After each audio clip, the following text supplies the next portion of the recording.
Sustainability 101 with practical guidance and tools that your organizations can adopt to begin, accelerate, and optimize your journey towards decarbonization. My name is Marcus Krems, and I serve as the head of sustainability for Enel in the United States and Canada. I'm responsible for integrating sustainable business practices across the full value chain of our business lines present in the region, as well as the adoption and integration of our creating shared value performance model, which is around aligning stakeholder opportunities with business priorities and competitiveness. Our team is also responsible for managing collaborative initiatives and partnerships with customers and host communities across our areas of presence. Joining me today is my colleague, Brian Quinlan. Hi, folks. My name is Brian Quinlan. I'm a partner account executive at Enel. My job is to help companies, both with their energy and sustainability, develop strategies and different types of products to layer in over time, whether it be to bring down costs and lower their risk in energy, or to implement sustainability goals and targets over time and how we'll achieve those. Thank you, Marcus. Thanks, Brian. And before we get into today's agenda, I wanted to first acknowledge our receipt of a recent E+E Top Project Award for 2023. Enel had partnered with Global Partners, one of the Northeast's largest independent owners, suppliers, and operators of gasoline stations and convenience stores, to implement a fully operational microgrid at its Alltown Fresh location in Ayer, Massachusetts. The microgrid is equipped with EV chargers, solar panels, and an on-site energy storage system, allowing Alltown Fresh to maintain its power during an outage, also located on an evacuation route. And it also supports the local grid by decreasing overall demand and reducing emissions. Thank you to E+E for this acknowledgement, and we're very excited about this innovative, resilient station in Massachusetts.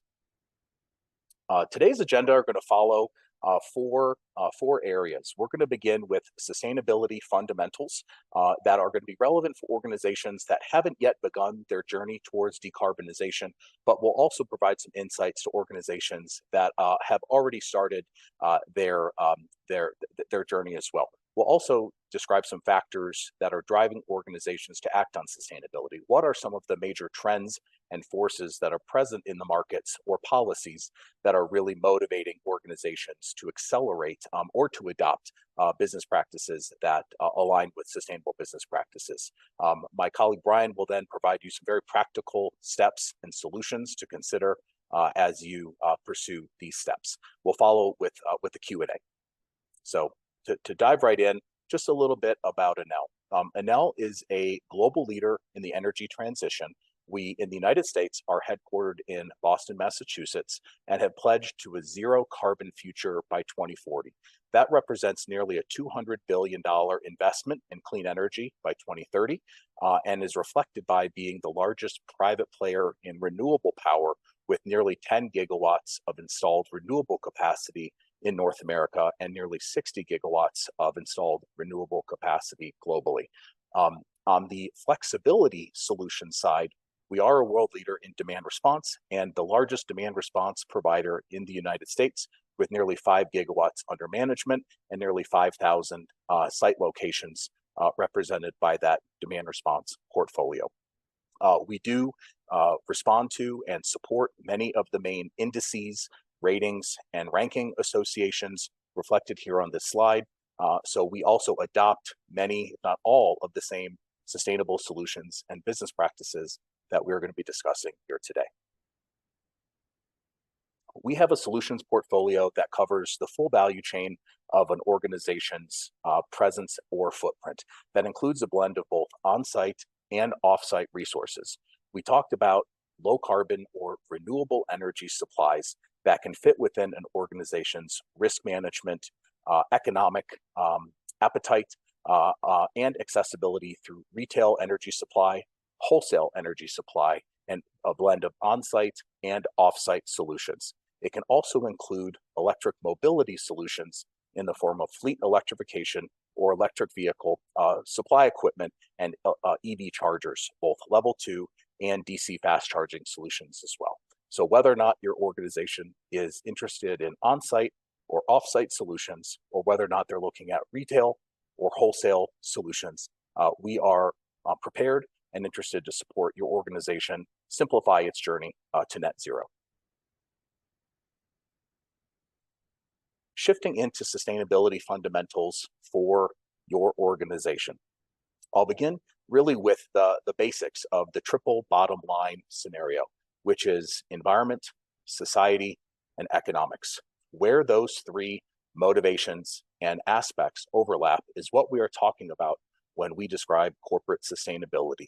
When understanding your sustainability opportunities or challenges within your organizations, it's very important to map those high priority issues relevant both to your company or organization and those high priority issues to your stakeholders, which can also include your employees, your investors, and other internal stakeholders to your organizations.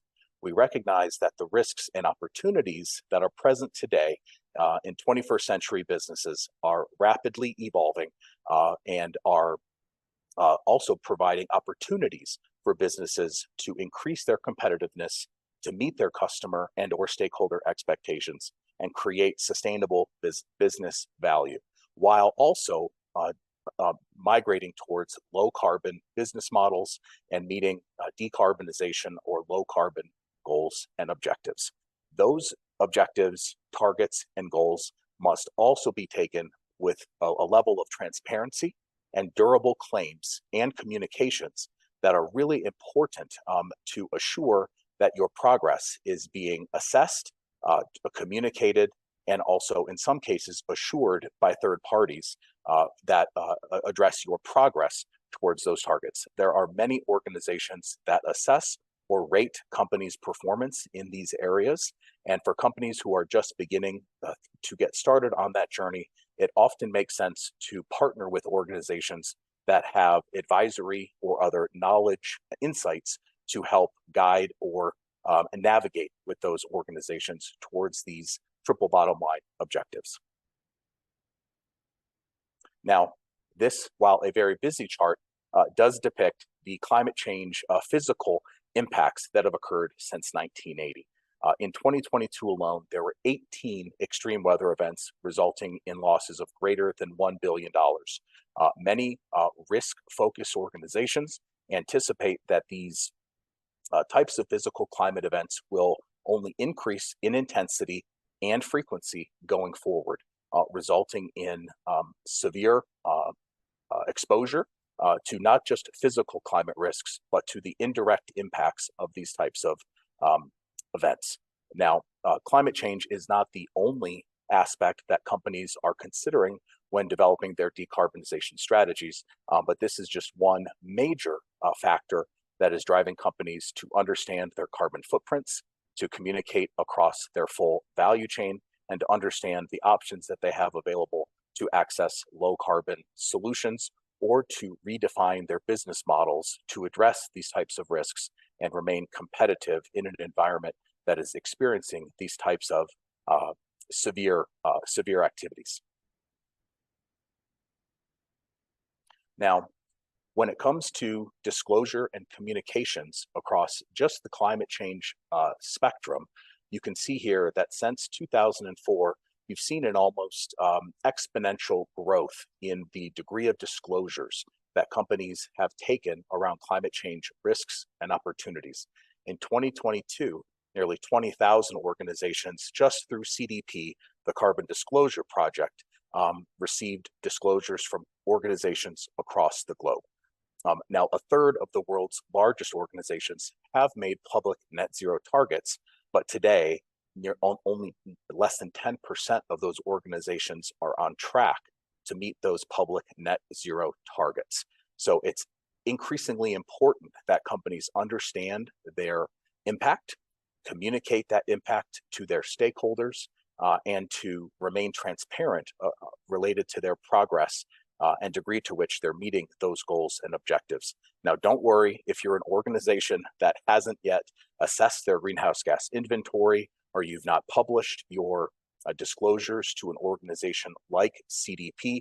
There are many different ways in which you can begin your journey to get started to understand those drivers, to understand those sources of emissions, And there are many different organizations that you can easily partner with or educate yourself with to begin this journey for your organization.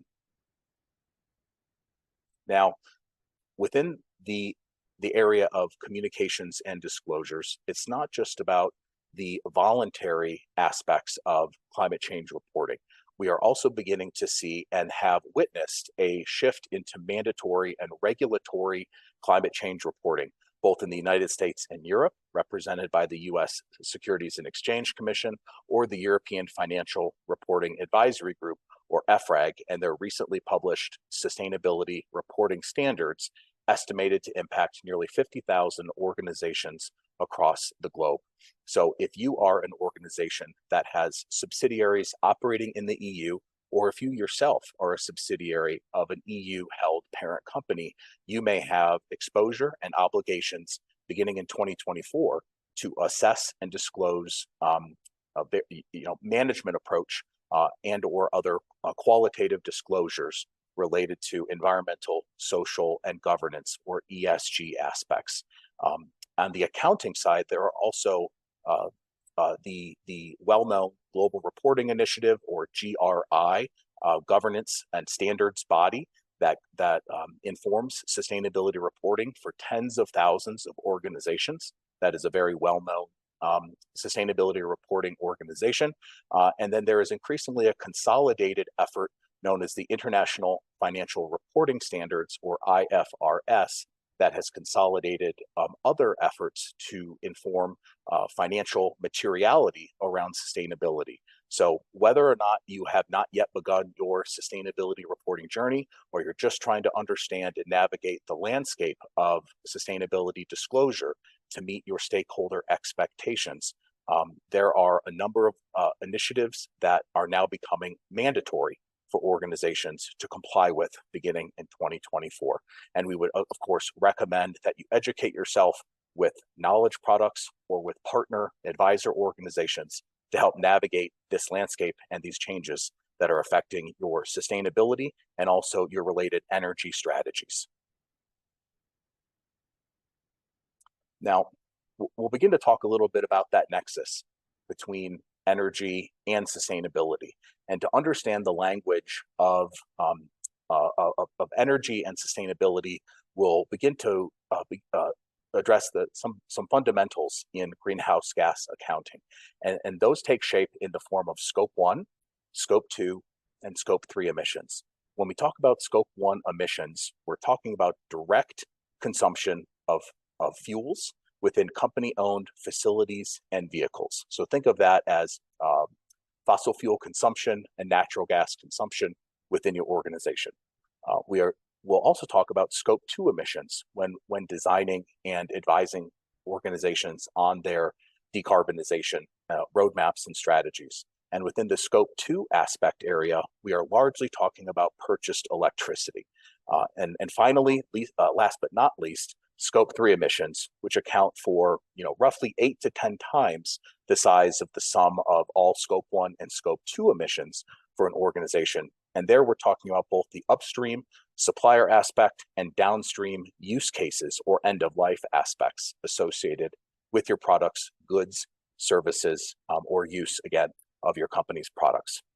So within the terminology of Scope 1, Scope 2, and Scope 3 emissions, there are specific solutions and technologies and approaches that can be adopted for one or all of those focus areas within your organization. So again, if you have not begun to assess or inventory your emissions or activities in terms of Scope 1, Scope 2, and Scope 3, again, there are some great knowledge resources and partnerships and advisors that can support you in navigating not only this terminology, but how to assess your impacts and opportunities across each of these areas.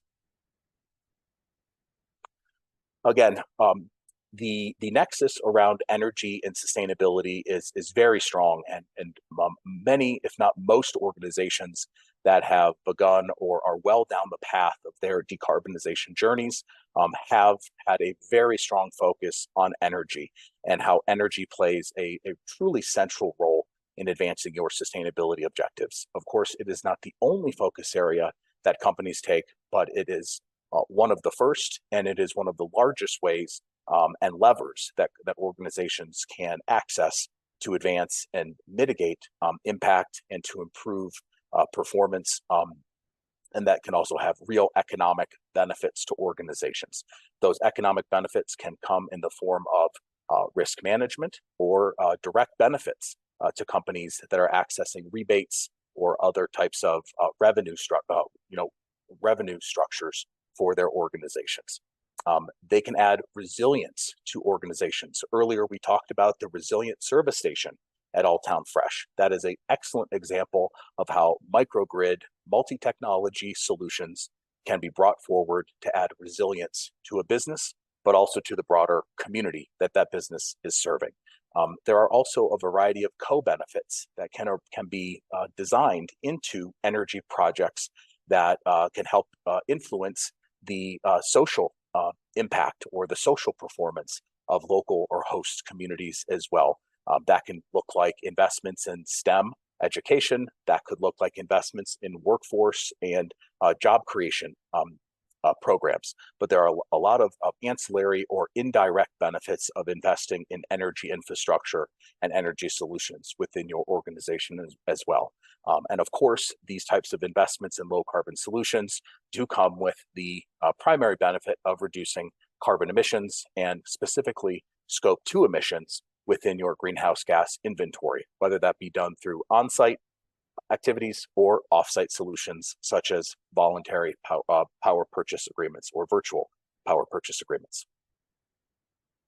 So to wrap up, before I pass it to my colleague Brian, I'd like to share just the 6 basic steps that we would recommend your organization take to begin or accelerate your decarbonization journey. If you haven't already, please seek to obtain buy-in from the key decision makers in your organization. If you have responsibilities in sustainability or in energy, or if you're in environmental health and safety or other facilities related roles, you can become a key influencer within your organization and really drive an understanding and align with your stakeholders towards these common objectives. Whether or not you've performed a greenhouse gas inventory across the various scopes of emissions, we would recommend that you do conduct a carbon footprint for your areas that have the greatest impact or intensity in your organization and across your value chain. Once doing that, you can then begin to set clear goals and targets related to those objectives, all the while engaging and listening to your stakeholders to ensure that you're meeting their expectations. And those stakeholders can also include your employees and your investors. As you do this, you'll begin to see that a decarbonization roadmap is truly taking shape. Partnering with organizations, advisors, or educating yourself with various knowledge products on how to design those decarbonization roadmaps is something that we are very happy to support each of you on this call today. And finally, really evaluating the types of energy and decarbonization solutions that make sense for your organization, for your risk appetite, for your economic goals, to truly create a portfolio of solutions and integrated solutions would be where we would recommend, not just taking a point solution for one particular area of your business, but really looking at it as taking a portfolio approach. And with those 6 steps for beginning or accelerating your decarbonization journey, I'd like to invite my colleague Brian to talk about some specific actions and ways in which you can consider those types of energy solutions. Brian? Thank you, Marcus. And so I'm going to get into some factors driving organizations to act on sustainability, talk about how the market is tough, competition in many industries is tight. And so where would you start? What solutions are right? And solutions is plural, just like Marcus was describing in step 6 there. It's going to be create a comprehensive set of solutions to achieve your goals. No one solution generally will solve all of your sustainability and energy goals or problems that you're running into for risk and the ability to adapt. Sustainability is going to be a comprehensive approach, and it's going to change over time with the market, with what products are available, and what support, whether it be government, state, local, or from shareholders that you'll be able to utilize to go along that journey. And one of the underlying strategies I like to always keep in mind is maintaining a control on the cost of goods sold when you're putting these projects, while putting an actual value towards corporate responsibility.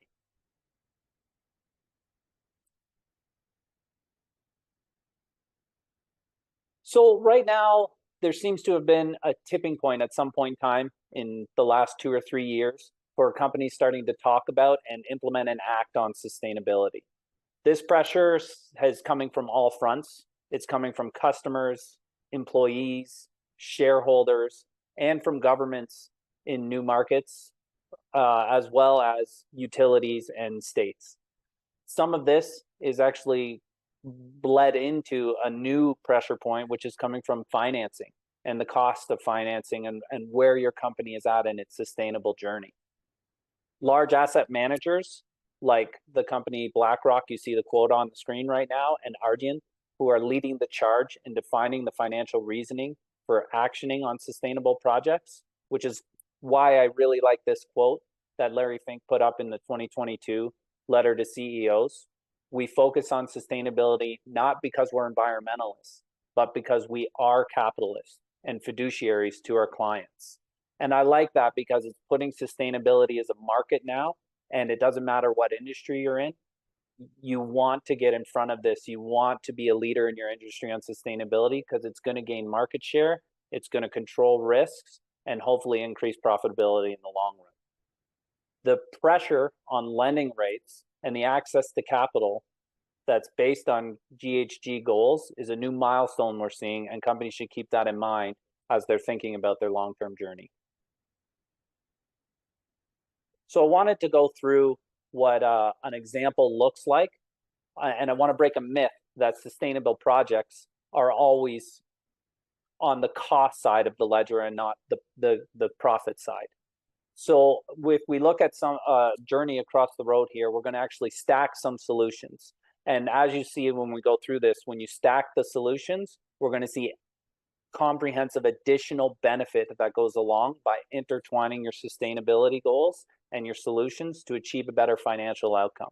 So these 3 slides may look a little bit confusing, but I'll walk through them slowly. So generally speaking, we're on the far left under the original load. You're looking at a load profile over the day of a atypical industry site. Now, if we look over that, you're going to see the load going up and hitting a peak demand at some point during the day. Generally speaking, that's going to be mid-afternoon, but it could be different for your particular industry. And we're going to look at the first solution that a lot of folks have been implementing for a long time now, which is putting solar. So when we look at the load with solar, which is the middle slide, you'll see that during the day when the sun is shining, you're going to see a reduction in that load. Now, the advantage is you get a lot of reduction, hopefully during your peak hours when solar is there. Hopefully you're actually getting a low rate relative to solar to what you're purchasing in the market, and you're getting stability in terms of cost on that solar rate relative to what you're buying in the market right now with all the fluctuations and variability in electric prices. Now, when we look to actually combine that solution and add it in with a storage device, so putting solar combined with storage, we really start to see flexibility with sustainable solutions. So the problem with solar on its own is it's going to operate when the sun is shining. It's not going to operate when it's not. You don't have any control over that. When you combine your solar with the storage, you can start to use those solutions to really maximize the financial benefit of the sustainable solution, as well as how you're going to cycle that storage device. So you'll see in the far right screen, the load with solar and storage. You're going to see the battery utilizing to actually help lower the demand on the tail ends of your solar while still charging on, I would call, excess power from your solar in the middle of the day. And the idea is this is getting combined financial benefits. So if you look across the bottom, we've got these energy costs and demand charges, i.e. the cost for you to purchase the electricity, and then the charges for you to utilize and transport that electricity to your site.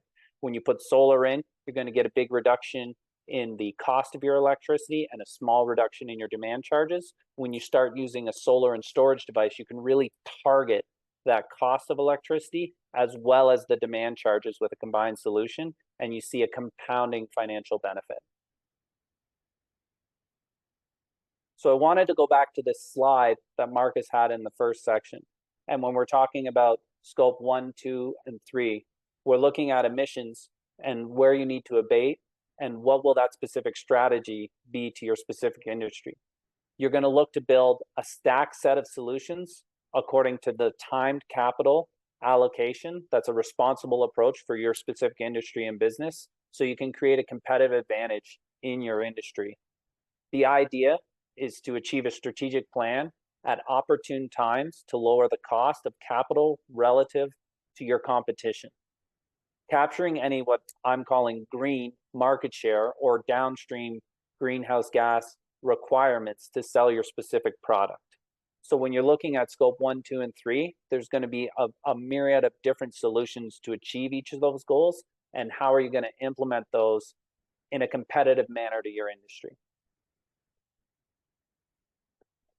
So I like this slide. This is a fairly old slide now, but it's showing the ability of resiliency in a specific situation. There was a blackout in the city, and the building you're seeing actually had specific, they weren't necessarily sustainable solutions. It was a myriad approach, but they were able to keep the lights on and keep operations running when the grid was unable to support the demand in the local area.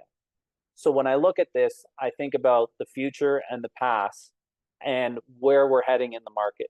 And we at Enel have made a large bet, and we believe governments, especially in North America, are also making the similar bet in the long run, that electrification is going to be the answer.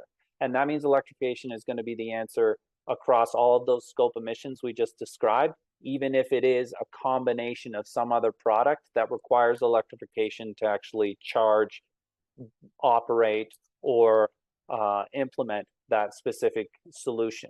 So on the forefront of sustainability and resiliency is looking at what are those solutions going to be. So what does that mean?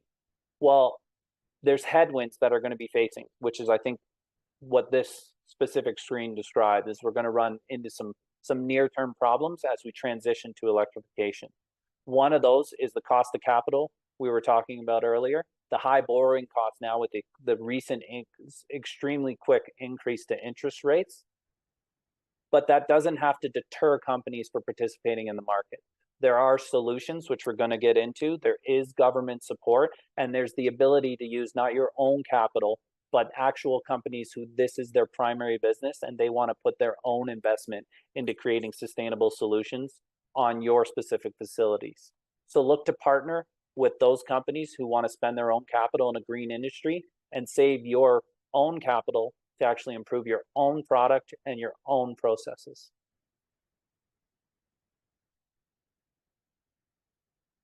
So what is in the market now to act, and why now, and what support is available? So when I look at this, I think, let's start at the federal government level. The federal government in North America, specifically in the United States, Canada has this as well, is put in place the Inflation Reduction Act. And we'll have another slide on that to really break down the Inflation Reduction Act after this one, but it is a game changer in the market to helping accelerate the transition to sustainability for companies at either a ROI positive or at a minimum, a less impacting their own financial capital situation and cash flows in the short run to achieve their sustainable goals. And there's a lot of different things you can start to layer in that. That would be normal repairs and cycling of your companies that you can incorporate to sustainable processes as part of the IRA to help subsidize what would be a natural cost to the business over time. And we'll get into that in the next slide. There's also state level funding, and state level funding is going to differ and comes in and out based on timing. It seems to be changing quite rapidly.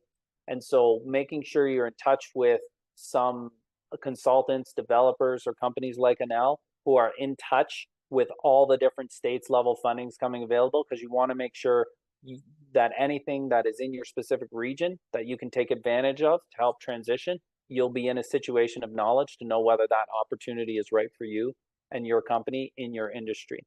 One of the examples is California right now is coming out with some really really good and interesting pricing to help add storage specifically for on-site projects. I think they're putting this in to reduce the congestion on the grid and look to actually abate that congestion by funding specific on-site storage projects. So just being aware of those situations and being in a position to actually act on them is going to save your company's money. And looking at why you'd want to do this in the first place is it's going to pay to be first. If you actually get involved and take advantage of this funding, you're ahead of your competition at reducing your costs to transition. So act while the funding is available, because eventually the government support is going to remove itself from the market, and you want to make sure that you're actually using subsidies to transition and not 100% of your own capital. So I want to dive a bit more into break down the Inflation Reduction Act, because it is a game changer and it's leading other countries to think about how they also can implement this specific type of funding to transition the market to sustainability. So the Inflation Reduction Act is developed in a pretty intelligent manner, in the sense that they're looking to add a minimum amount of support so that any company can have some availability to transition. And then they actually have adders based on where you are and what type of communities to help transition. What I would say are those communities they're looking to accelerate that growth in sustainability. And so something to keep in mind, no matter who you are, where your company is, as long as you work with someone like Enel who has some minimums in terms of wage and apprenticeship requirements, you're going to get roughly 30% off the total capital of the project in terms of tax credits to come down and help fund that project. Now, depending on where you are in the country, if you're purchasing those things in a domestic content, if you're in a brown field or a disadvantaged community, and that's based on federal government's labeling that, you can apply for additional 10% adders per line item of that. And you can start to really see a financial benefit of putting these both sustainably responsible as well as socially responsible for your local area projects like solar and storage for on-site projects for your specific industries. So is now the right time to act on sustainability? That's a difficult question for folks, and I get it all the time from companies we're working with, because they're worried what will be in the future. Why act now? Why don't I wait and see as the market matures?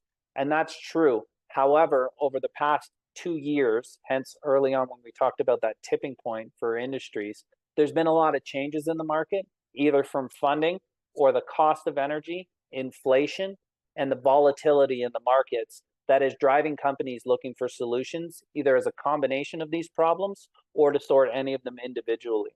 So if we think about from the sustainable side, well, most companies now are thinking about or have set targets, or at least aware that others in their industry are actually putting public targets out on their reduction and deciding whether they need to participate on it. That's creating market pressure. That market pressure is growing and growing rapidly across all industries, and it's not the big players like Google and Amazon now who are the only ones out there making big commitments. It's everybody across the board, down to your mom and pop shop in the local area. The other thing that's coming in is volatility and the cost of energy. So over the last, since 2021, unfortunately, because of what's gone on in the world globally and the instability in the energy market, we're getting a lot of volatility in natural gas pricing and electric pricing as they are connected and correlated. And so companies are trying to figure out, as their budgets now are not as easy to predict in the future, and also able to deal with the extreme volatility they're seeing in month-over-month reactions to pricing. And so what type of solutions are out there to help with your energy that happen to have sustainable benefit is where we're seeing a lot of companies transition. So for instance, a virtual power purchase agreement, which we'll discuss a little later, or an on-site solar and storage project would actually give you more consistent power at a consistent price level to help you hedge against that volatility in the market. So it's reducing your risk, and it just so happens to have a sustainable benefit. And that's a shift in the conversation than what we would have had 5 or 10 years ago, where we'd be talking pure as a sustainable reasoning and strategy to implement these now can be risk-adjusted strategies that happen to have sustainable benefits to them. And part of your solution stack is going to have energy risk management as part of your sustainable solution. So when I think about the different solutions, as Marcus and I have both stated in our presentation, it's a stacked approach. And when I think about that with partners that we deal with and we go through it, I talk about starting on-site, inside the company walls, and working off-site. So I want to go through that with you folks to think about, in an ideal situation, how we'd go along that journey and describe what it is we talk about to figure out what energy and sustainable solutions you could stack across the organization. So if we think about inside the company walls, energy efficiency is normally the low-hanging fruit. It has multiple benefits. It lowers your scope 2 emissions. It might also lower your scope 1 emissions. It generally is good for business because it's a cost-cutting approach. So it's creating efficiencies that happen to have sustainable benefits. You also could look to add more sustainably efficient processes and products inside your company's walls. And so that's a good step one approach that a lot of companies would do naturally as part of their cost-cutting measures and becoming efficient. But in the moving forward with achieving your sustainable targets, that is one of the earliest, the highly effective approaches you can take from inside the facility. Then you want to look on-site. What can you look to help still on your property, but probably dealing with your energy outside of your walls? And so demand response is a good resiliency where you're turning your energy into a product, i.e. you're curtailing your energy, receiving revenue for their curtailment based on the local grid and the difficulties they have. The nice part is that's actually a good corporate citizen to your local grid and your local community, because generally speaking, these programs are to support the grid in an emergency. And so by participating in that, you're being a good corporate citizen, but also receiving revenues at the same time to offset your opportunity cost of curtailment. They're also normally participating when the grid is, I would say, emitting higher carbon. Because the grid is in a higher demand situation, odds are they're using peaker plants, nat gas or coal-fired, to achieve that higher demand. And so by you abating that, you're actually improving the sustainable aspect during the dirtier periods of the day when this is happening. Then you're going to move to the bigger solutions, which is on-site solar and storage. Now, on-site solar and storage can have a great sustainable aspect for you. It can have a good financial aspect using the IRA and other incentives to coincide with that. And it can also have a risk-adjusted price in terms of energy volatility that you can utilize.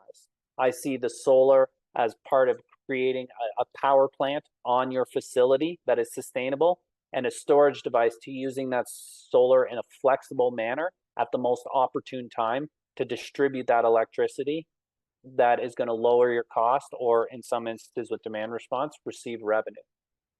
After you finish your on-site solutions, you're going to have to start to think, where did that energy begin, or how am I going to receive that energy over the transmission lines? And so you start looking at off-site renewable energy solutions. And this could include a power purchase agreement or a virtual power purchase agreement. And that's more or less where you're going to be partnering with some type of sustainable developer, whether it be a wind farm, a solar farm, or in some instances, an actual storage farm, to sign on to a specific power purchase agreement for your energy, but receive all those sustainable offsets as well. So you're going to be getting a hedge against energy prices, but at the same time, you're going to receive a large chunk of your sustainable goal, and getting involved in these large developments where you specifically in your industry might not have the capital resources or the internal knowledge to build such a project and distribute that energy and risk into the market at the specific site. So partnering with a developer like Enel in a front of the meter utility scale project is a good way to achieve that. If that doesn't work, you can look at a green retail energy supply product. So making sure that your agreements for purchasing and distributing the electricity, your scope 2 emissions coming to your facility, are actually sustainably offset, and looking for what options are specifically in your state and utility will give you an idea of what level of green retail supply and what cost is associated with that. Eventually, you're going to have a bit of a peaking. These are good base load agreements, and you're going to have changes in your company over time and use that exceeds your base load agreement, and you're going to look to do some type of renewable energy credit offset, whether that be with or without specific marketing attributes like additionality, or just a simply greeny unbundled rec.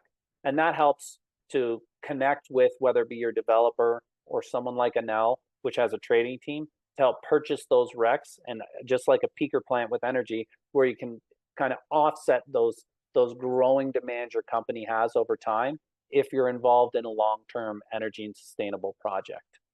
And last but not least, everything is electrifying, which includes all transportation and automobiles, whether that be your employees, whether it be distribution that is going on, or your customers coming. Thinking about charging stations and fleet electrification is affecting more and more businesses, whether it be to attract customers or to achieve their distribution to their products across the country. Knowing how you're going to implement an EV charging infrastructure is going to be able to help you transition into the future, so long as you're taking advantage of those different levels of state and federal funding and have it as part of your strategy to achieve your sustainability targets. So I wanted to finish my specific sections with how you could get started and what would be some of the easy steps to go through that. There was a lot of information that both myself and Marcus discussed today.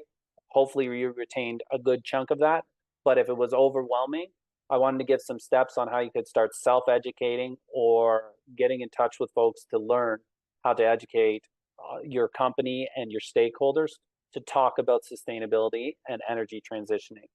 So the first thing is the ebook that Enel has put out. There's lots of other online resources to do it. I just particularly like this one that we released because instead of having to dive through a ton of literature about energy and sustainable projects, you can actually look and guide. It's a self-guided tour through the ebook, so you can make it very specific to your industry or your company with exactly what part of the journey you're on to specifically choose that information to educate and minimize your time investment to learn about the products. So hopefully you can click through that. It's a great resource. The other part is if you don't want to go that route or you've done that to give yourself some good information to start, is call somebody. Call a developer, email Marcus or myself to ask questions. Start to have that conversation about what's available and where you're at, because that's going to change over time and you're going to want to find a partner to go with you through that journey, or a few partners to go with you across your energy and sustainable journey to help you figure out what's the right product at the right time to make sure that both your capital and your business stays competitive moving forward. So I wanted to thank Jessica today to give Marcus and I this opportunity to talk about transitioning to a sustainable future and electrification. Thank you, Marcus, earlier for your comments. And thank you, folks, for being on the call with us today. And we're going to transition over to Jessica to do some Q&As that hopefully folks have put through. Thank you, Brian. Jessica? Marcus, thank you and Brian for a fantastic event. I know we've had quite a few questions come in this afternoon. We are going to do our best to get to as many as possible before the top of the hour. Marcus, I'm going to start with you. If my company doesn't have anyone dedicated to sustainability or energy, and this is a question that comes in frequently and during webinars, what steps do you recommend I take to get buy-in? Thank you, Jessica. So representing companies that don't have a dedicated sustainability or energy manager function, I think needs to learn the language of risk management. And speaking in terms of risks and opportunities within the organization, I found to be very impactful and can rally different participants and subject matter experts across the company to focus on a shared target or a shared objective. So once you truly understand those risks and opportunities that could be present in the energy domain or within climate or within other environmental aspect areas, I think that you'll find that there's other individuals across the organization or within your supply chain that share those common challenges or have common opportunities. Once those risks and opportunities are identified, then I'd recommend really trying to develop your greenhouse gas inventory or carbon footprint that ideally would extend into your value chain, or especially with your top tier or tier one suppliers. Once those steps are completed, partnering internally with different functional areas and other stakeholders are really the fundamentals to be able to begin to build that decarbonization roadmap. So those would be some of the first steps that I would recommend taking if you don't find yourself in a dedicated sustainability or energy management function within your organization. All of that completely makes sense. Before I jump into the next question, Brian, did you have anything you wanted to add? So in a concise manner, you don't necessarily have to think about it as an overwhelming problem. As we've said throughout this presentation, if you just get involved with a sustainable developer or sustainable consultant, they can help you guide through that journey. So getting in touch with folks, either Marcus or myself on this call or other organizations that do it, you don't have to figure out all those problems and steps. You can be helped guided through that journey to what level you are throughout that process. No, which is fantastic, because you don't need to reinvent the wheel, right? There's going to be somebody there that can help you along this process so that you use your time and resources wisely. And Brian, I'm actually going to stick with you for the next question. What types of companies or facilities are ideal for the type of energy solutions you've described during today's event? So it's going to be an all-encompassing answer, but it depends on the solution. In theory, it's everybody. When you look at just doing kind of within your building energy efficiency, anybody can do that as simply as updating your lighting to help improve your energy efficiency. Looking at curtailment and demand response, where the program we talked about using your energy as a revenue, as you curtail, you'll receive revenue to get the grid stability, but you're also actually helping the grid in high carbon offsetting times. And so that would go anybody, even down to your local retail shop that's a part of a strip mall, can participate in that. But as you start to move into the bigger solutions, solar and storage, virtual purchase power agreements, that's going to start looking at your bigger commercial and industrial sector and manufacturing that are going to participate in that. Now, EV chargers, that's for everybody, whether it be for customers showing up, employee offsetting, or for a supply delivery fleet. So it depends on what your organization is, but there's definitely solutions that you can participate in. Just again, depends on what your organization's goals are and what resources are available. So thank you for that. This one I'm going to actually ask to both of you, but Marcus, I'm going to start with you first. What benefits does the IRA offer for businesses? So thank you, Jessica. The Inflation Reduction Act represents one of the largest, if not the largest, mechanisms for incentivizing investments and accessibility into low carbon technologies and solutions. So I would say that organizations of all sizes, and regardless of your geography, where your footprint is, and what your facility layouts look like, there are likely some form of benefits within the Inflation Reduction Act or within the bipartisan infrastructure bill that can provide benefits for you through tax credits or through direct grants that may be available through your state or other granting bodies.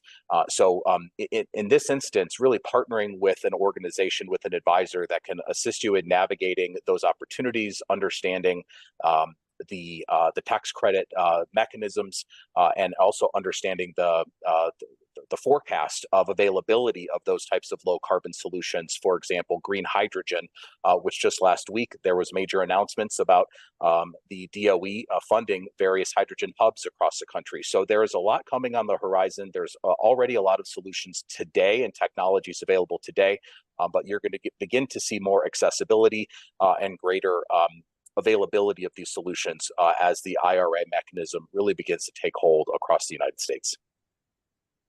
Which is plenty of companies around the United States are benefiting from both of these plans. Brian, what do you have to add?